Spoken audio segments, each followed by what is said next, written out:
The question was asked lightly. That was the worst part. We were 10 minutes into the quarterly review when Daniel Price looked up from his notes, smiled, and said, "By the way, where's the car you received with your promotion?" No edge in his voice, no accusation, just curiosity. Every head in the room turned toward me. I felt the pause before my own breath caught. Not panic, something colder, a precise awareness that I didn't know how to answer without telling the truth or exposing a lie I didn't fully understand yet. "I'm sorry," I said. Daniel glanced down at the agenda. "Your promotion package, salary adjustment, expanded scope, and the company vehicle. I assumed you'd driven it today." Behind him, the glass wall reflected the room. In that reflection, I saw Mark, my husband, standing near the back with the other spouses. He smiled, not wide, controlled, the kind of smile that says, "I've got this." I didn't. I stood there with my hands resting flat on the table. Calm posture, neutral expression. Years of practice had taught me how to hold my face steady even when something shifted under my feet. "I don't have a company car," I said. Silence settled in, orderly and uncomfortable. Daniel looked up again. This time, really looked at me. "That's odd," he said. "The allowance was approved 6 months ago." I nodded once. No defense, no explanation. If you were in my situation, you might have rushed to fill the silence, offered a guess, blamed a delay. I didn't. Silence can be an assertion of power, if you let it be. From the corner of my eye, I saw Mark step forward. "There was some confusion," he said smoothly. "We decided it wasn't necessary." "We." Daniel's expression didn't change, but his pen stopped moving. "Decided," he repeated. "Who's we?" Another pause. "My wife and I," Mark said. I didn't correct him. Not yet. The meeting moved on. Slides advanced. Numbers were discussed. People pretended to focus.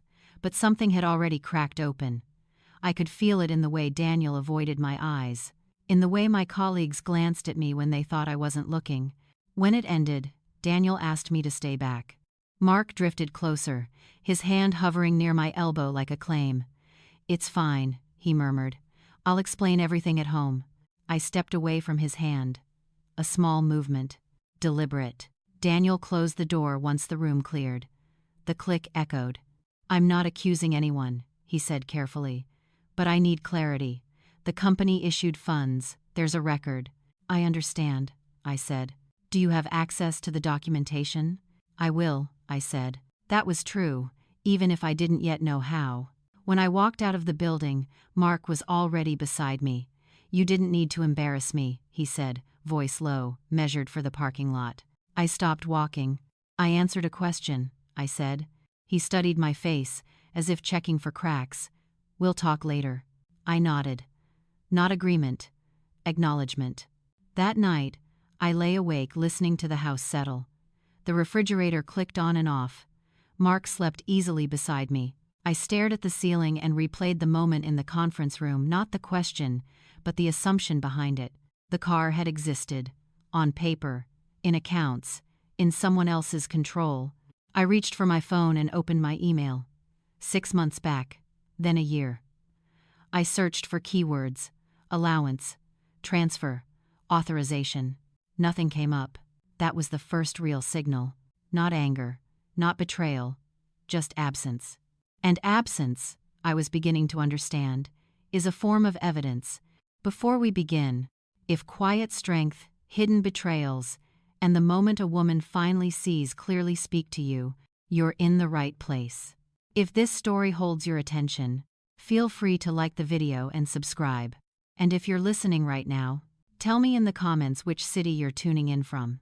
Some stories aren't just worth hearing, they stay with you. Now let me take you back. Back to a morning that looked ordinary on the surface, to a life I believed was stable, before one simple question revealed how carefully that stability had been built on. Looking back, the imbalance didn't arrive suddenly. It settled in gradually, the way dust does. Quiet, persistent, easy to ignore until you run your hand across a surface and see what's been accumulating.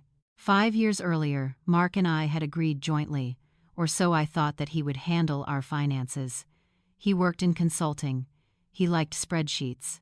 He spoke confidently about tax efficiency and asset protection. I was building my career inside a company that valued consistency and discretion. At the time, the arrangement felt practical. I transferred access, then authority, then silence. Every promotion I received came with more responsibility and less visibility at home. I traveled more. I earned more. And yet, paradoxically, I asked permission more often.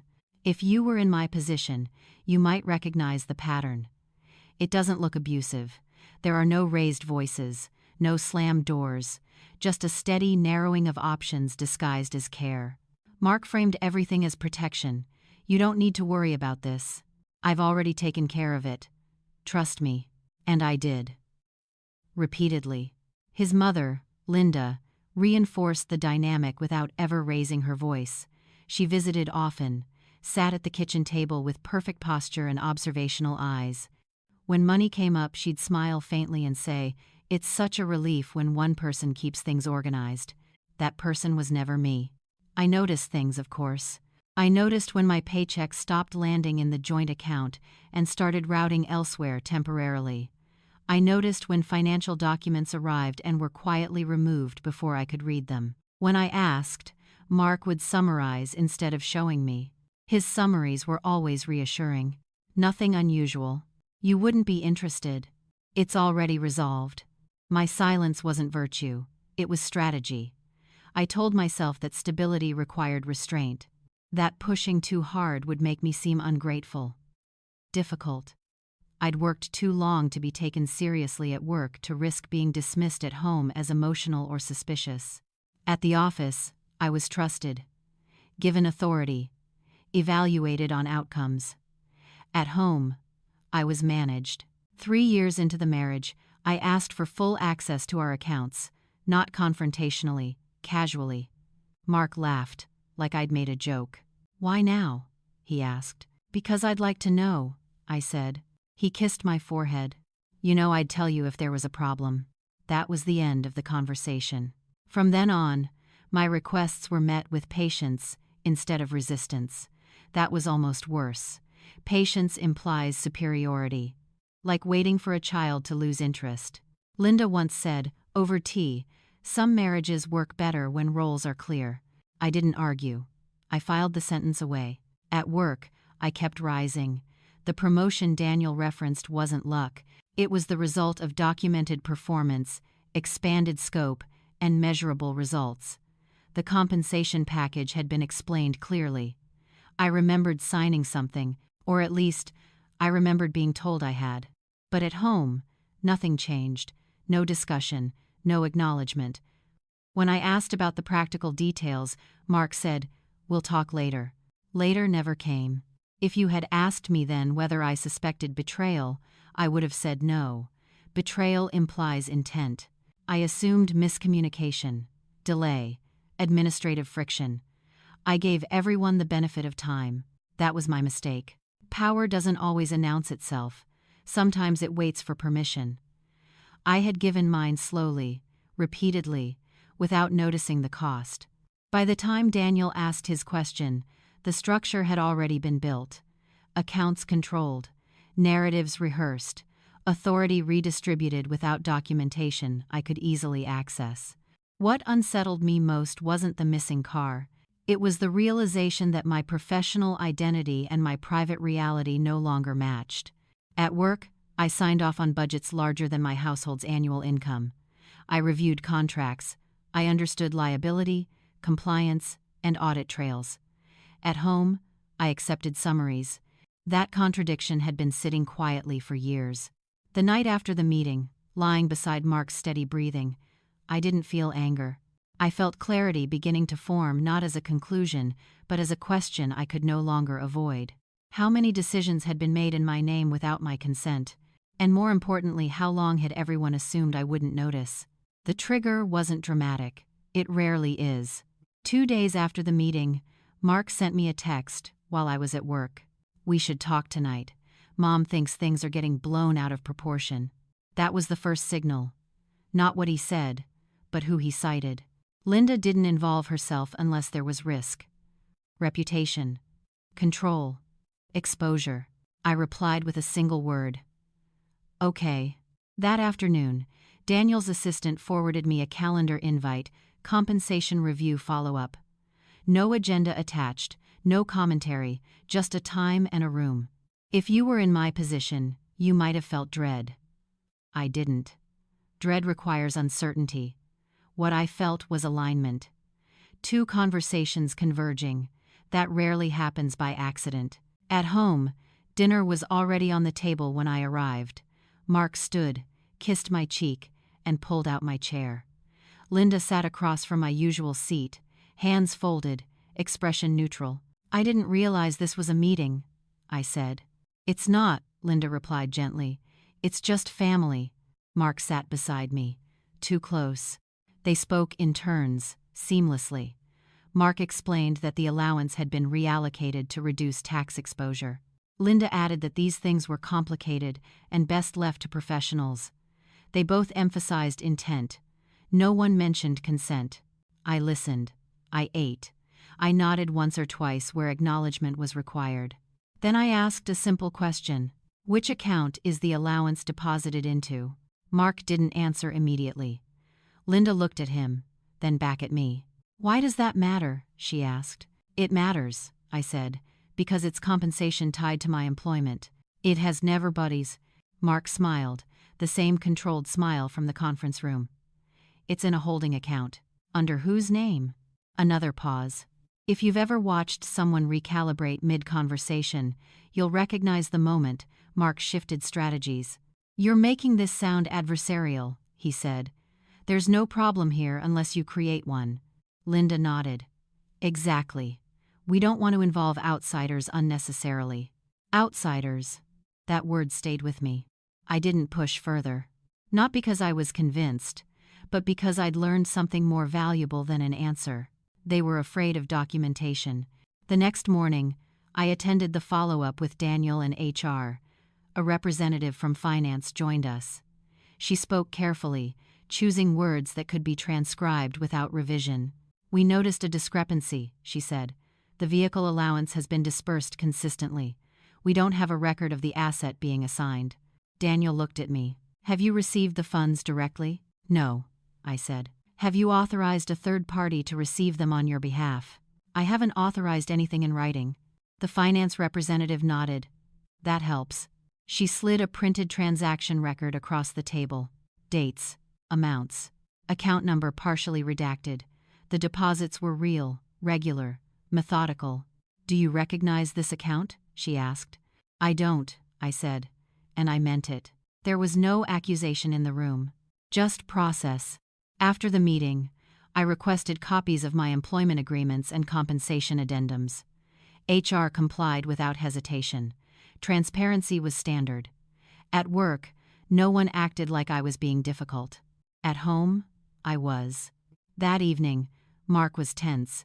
He moved around the kitchen too quickly, closing cabinets harder than necessary. You went to HR, he said. Yes.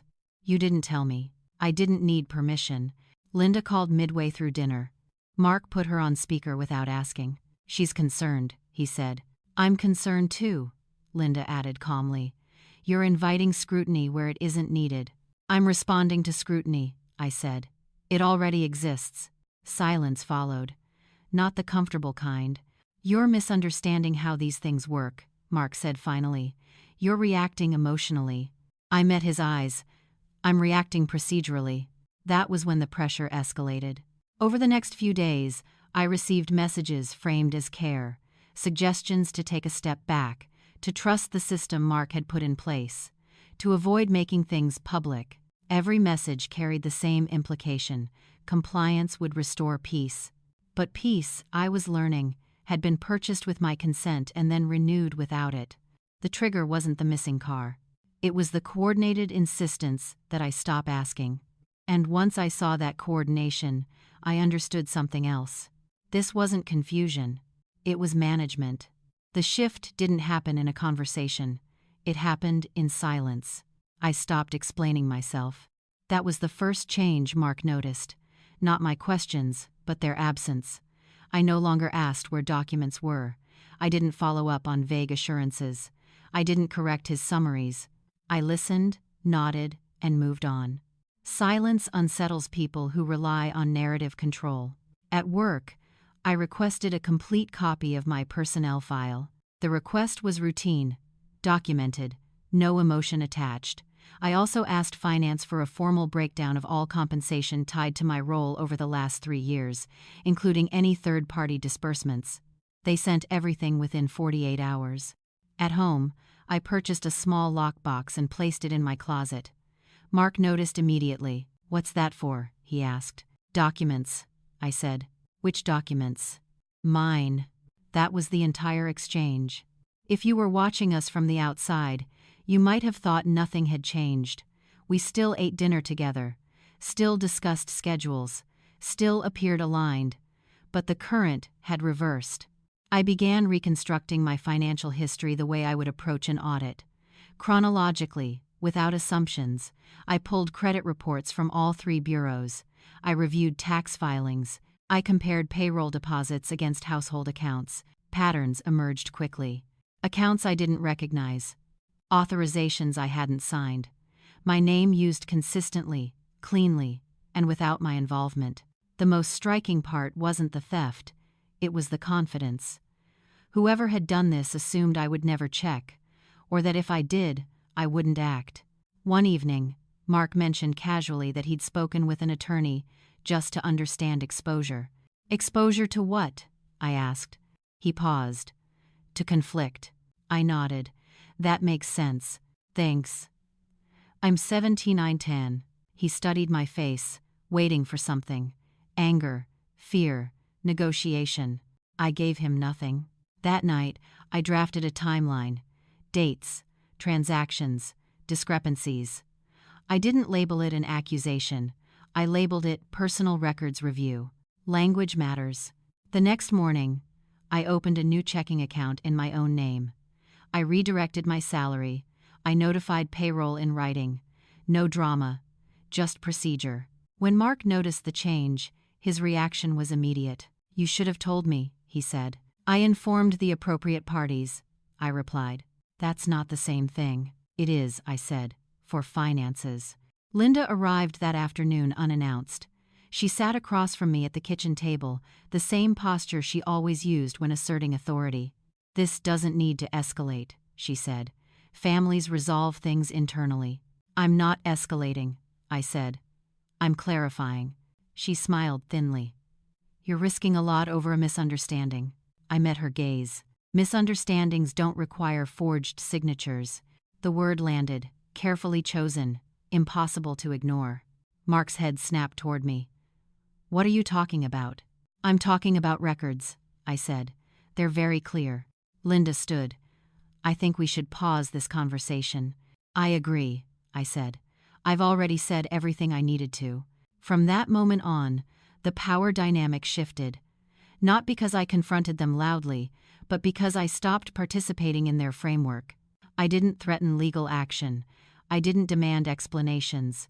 I let the documents exist on their own. If you've ever handled leverage, you know this part. You don't show everything at once. You make it clear that you understand the system better than the people who assumed you didn't. A week later, Mark asked if we could reset. "I'm not interested in resetting," I said. "I'm interested in accuracy."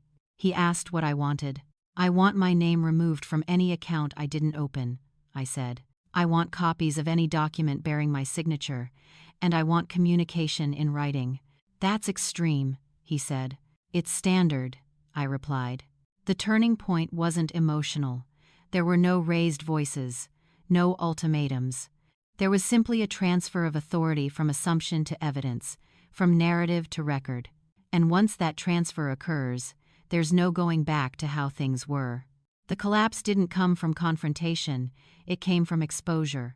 I scheduled a meeting with HR, finance, and legal on the same calendar invite. No dramatic subject line, just compensation, reconciliation. I attached a summary document, 3 pages, factual, neutral, footnoted, dates, account numbers, authorization discrepancies. No conclusions. If you've ever worked with professionals who understand liability, you know what happens next. Tone shifts, chairs straighten, questions become precise.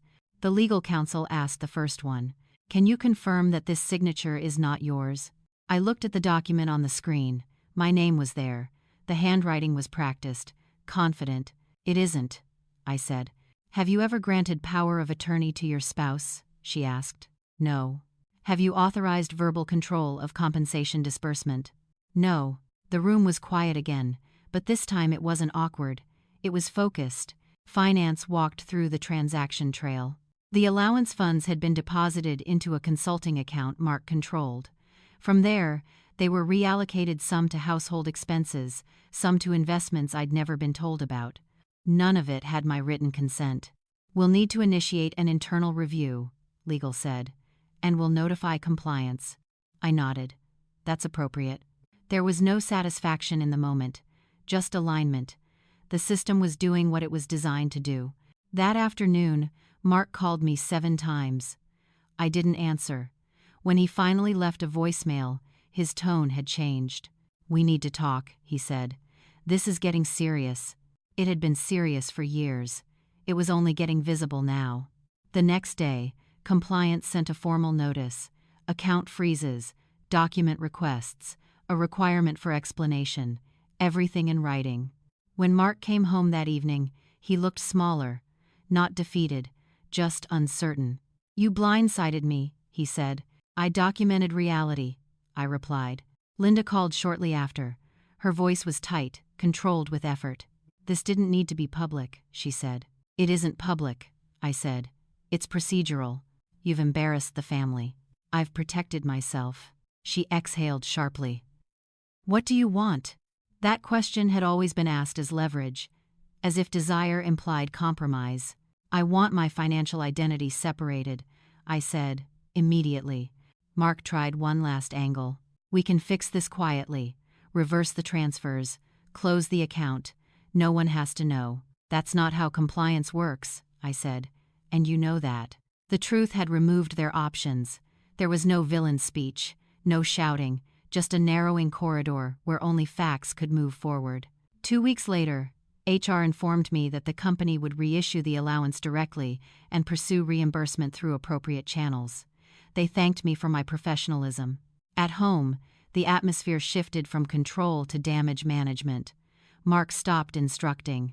He started asking, "Can we talk to a mediator? Can we slow this down? Can we not involve attorneys yet?" I responded once, in writing. "I'm not escalating. I'm responding to established findings." That was the end of negotiation. The betrayal wasn't emotional. It was administrative. My trust hadn't been broken in a moment. It had been rerouted quietly, month after month, through systems designed to obscure accountability. And those same systems, once engaged properly, stripped away the illusion of power Mark and Linda had relied on.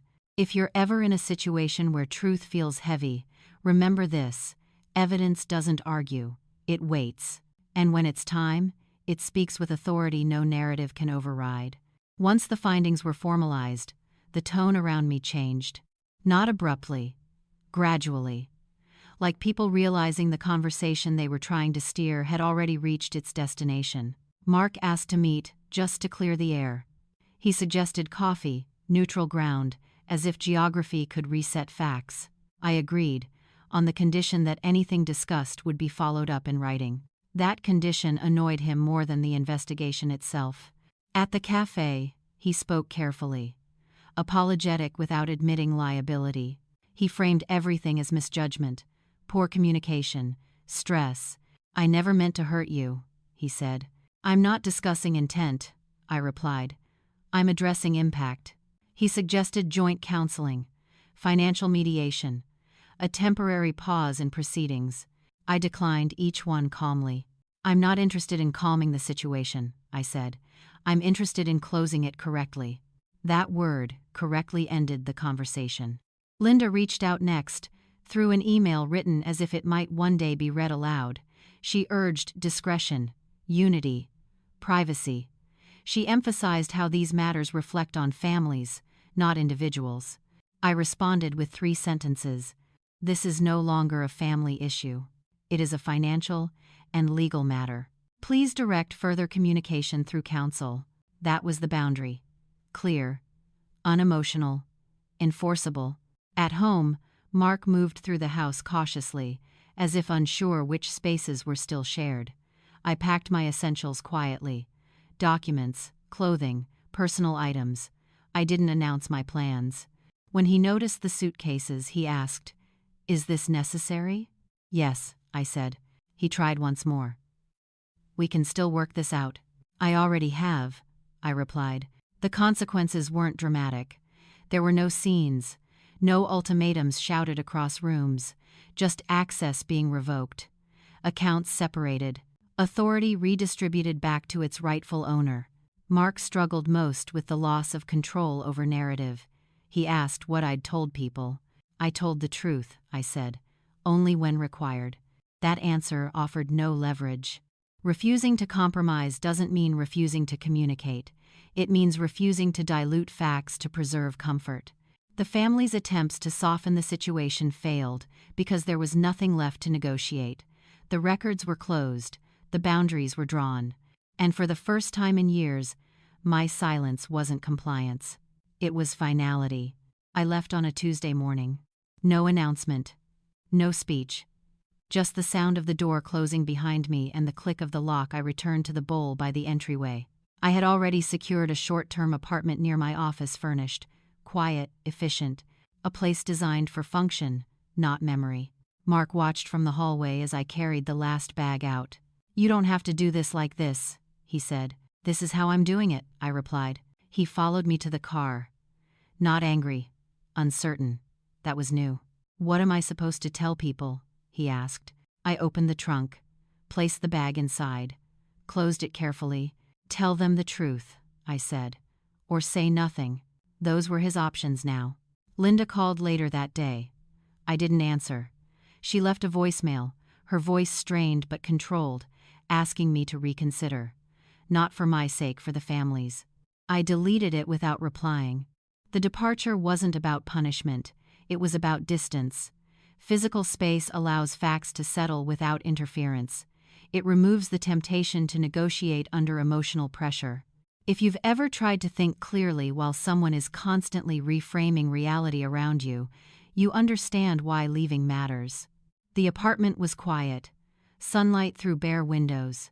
No photographs. No shared history. I unpacked slowly, deliberately, placed documents in a folder, hung clothes by category, created order without explanation. Mark sent one final message that night. "I never thought you'd actually leave." I didn't respond.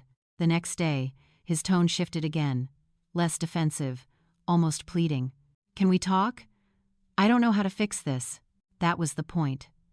Fixing implied reversal. What had happened couldn't be undone, only addressed. I replied once, "Please communicate through counsel." After that, the messages stopped. Departure isn't dramatic when it's necessary. It's quiet, clean, almost administrative. You don't leave to prove anything. You leave because staying requires pretending. As I drove to work that week, I noticed something unexpected. The absence of tension, no rehearsed explanations, no monitoring of tone, just space. Mark didn't beg again. He didn't threaten. He receded. Without the structure he'd relied on, he didn't know how to re-enter the conversation. And I didn't invite him to try. I didn't leave with victory. I left with clarity. Sometimes that's the only clean ending available. Karma didn't arrive loudly. It never does when it's deserved. It unfolded through notices, emails, and quiet adjustments that didn't require my participation. Once the process was in motion, it moved without emotion. Mark's consulting account remained frozen pending review. Clients grew cautious, contracts weren't renewed. Not because of rumors, but because financial irregularities trigger questions professionals prefer to avoid. He lost momentum first, then credibility. Linda withdrew almost completely. She stopped calling, stopped positioning herself as intermediary. Influence doesn't survive scrutiny well. Without access to decisions or narratives, her role diminished to observation. At work, the situation resolved cleanly. The allowance was reissued directly to me, retroactive and documented. No fanfare. No sympathy. Just correction. Daniel checked in once, briefly. Let us know if you need anything. I didn't. The system had worked. The most meaningful consequence wasn't financial. It was structural. Mark could no longer act on my behalf. He couldn't explain things away. He couldn't speak for me in rooms I wasn't in. And without that leverage, there was nothing left to manage. People sometimes expect karma to look like punishment. I've learned it looks more like exposure. The removal of shortcuts. The end of assumptions. Mark adjusted. He had to. His life didn't collapse. It recalibrated downward. Quieter. Smaller. More honest than before. I didn't follow the details closely. I didn't need to. Once boundaries are enforced, outcomes no longer require supervision. If you were expecting revenge, this wasn't it. There were no speeches, no satisfaction in watching someone fall, just a clear line between cause and effect. What surprised me was how quickly peace followed. Not relief peace, the absence of vigilance, the ability to think without monitoring consequences. Karma doesn't chase. It waits until there's nowhere left to hide. And when it arrives, it doesn't ask for permission. My life didn't improve all at once. It stabilized first. Stability is underrated. It doesn't feel exciting. It feels quiet, predictable, and honest. Mornings became simpler. I woke up without rehearsing conversations that hadn't happened yet. I made decisions without anticipating resistance. I didn't need to explain my reasoning to anyone who wasn't directly affected. I moved out of the temporary apartment after 3 months, found a place closer to the office, with tall windows and a small balcony. I chose it myself, signed the lease myself, paid the deposit from an account that carried only my name. At work, my role expanded naturally. Not as compensation for what had happened, but because the distraction was gone, I focused, delivered. The trust that had always existed professionally was now mirrored privately. I bought a car, not the one from the promotion package, but one I selected deliberately. Practical, reliable, unremarkable in the best way. The first time I drove it home, I didn't feel triumph. I felt alignment. I ran into Mark once, months later, at a grocery store near my new place. He looked tired. Not broken.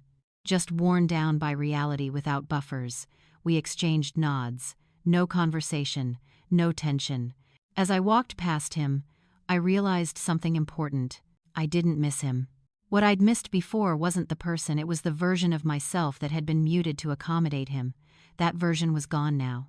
I built healthier routines, separate finances, clear communication, relationships that didn't require interpretation. I didn't rush into anything new. I didn't need to prove resilience through replacement. Strength doesn't need witnesses. Sometimes people ask if I regret not seeing the signs sooner. I don't. Awareness arrives when it's safe to act on it. Before that, it's just noise. The question that started everything, where's the car you received with your promotion, still echoes occasionally. Not as a trigger, but as a marker. It was the moment my public identity and private reality collided. I didn't respond with drama. I responded with clarity. That made all the difference. If this story resonated with you, if you've ever felt something was off, but couldn't yet name it, you're not alone. Clarity doesn't arrive as anger. It arrives as precision. And when it does, your life doesn't explode. It simplifies. The first thing that surprised me about starting over was how quiet it was. Not the dramatic silence people imagine after a separation. No echoing rooms, no collapse. Just the steady, ordinary quiet of a life no longer managed by someone else. I moved into a smaller place across town. 1 bedroom, clean lines, nothing extravagant. The lease was in my name alone. That detail mattered more than the square footage. The furniture arrived in stages. A desk first, then a chair. I slept on a mattress on the floor for 2 weeks and felt no urgency to change it. Every item I brought in had a purpose. Every decision was mine. That was enough. At work, things settled quickly. HR closed their review without ceremony. No gossip, no apology tour, just a formal notice stating that the matter had been resolved and internal controls updated. Daniel called me into his office one last time. "You handled this professionally," he said. "If you need flexibility while things stabilize, you have it." "I appreciate that," I said. That was it. No speeches, no promises. Trust restored through process, not sentiment. My salary continued. My responsibilities expanded. I took the train to work every morning and read case summaries on my phone. Occasionally, I noticed cars like the one I was supposed to have. I felt nothing. Objects lose their power when they stop representing control. Mark tried to reach me 3 times. The first email was long, explanatory. He used words like misunderstanding, intention, pressure. I read it once and archived it. The second message was shorter. He asked if we could talk like adults. I replied with a single sentence. "Please contact my attorney if you need to discuss shared assets." The third attempt came through a mutual friend. I declined the dinner invitation without explanation. Silence, used correctly, doesn't punish. It clarifies. My attorney finalized the separation efficiently. No dramatics, no scorched earth. Assets were divided based on records, not recollections. The forged authorization was addressed formally. Liability was acknowledged. Settlements were signed. When it was over, I felt something I hadn't expected. Relief. Yes. But also dignity. Weeks later, I ran into Linda. It was at a grocery store on a Sunday afternoon. I was comparing labels, deciding between 2 nearly identical products. She stood beside me before I noticed. "You look well," she said. "I am," I replied. She nodded, as if confirming a conclusion she'd already reached. "Marks. Adjusting." "I hope so," I said. And meant it. She hesitated. There was a time when that hesitation would have pulled me into a conversation I didn't want. I waited. "I never thought it would come to this," she said. "I did," I said calmly. "Just not all at once." She looked at me, really looked. Then she straightened her posture, the way people do when they realize influence has expired. "I suppose you always were independent," she said. I smiled, polite and distant. "I learned to be." We parted without conflict, without closure speeches. That mattered. Later that evening, I unpacked the last box in my apartment. It held old documents I hadn't yet sorted, bank statements, promotion letters, a copy of the affidavit. I placed them in a labeled folder and slid it into a filing cabinet. Evidence belongs where it can be found, but it doesn't need to be displayed. That night, I cooked dinner for myself. Simple food, familiar. I ate at the table instead of the couch. I noticed how comfortable my shoulders felt without bracing for someone else's reaction. If you had asked me a year earlier what winning looked like, I might have described justice with volume, exposure, apologies. I know better now. Winning is waking up without anticipating resistance. A few months later, I received an email from Daniel. A new project, increased autonomy, a role that required judgment, not permission. I accepted. On the first day of that assignment, I walked into a meeting room with unfamiliar faces.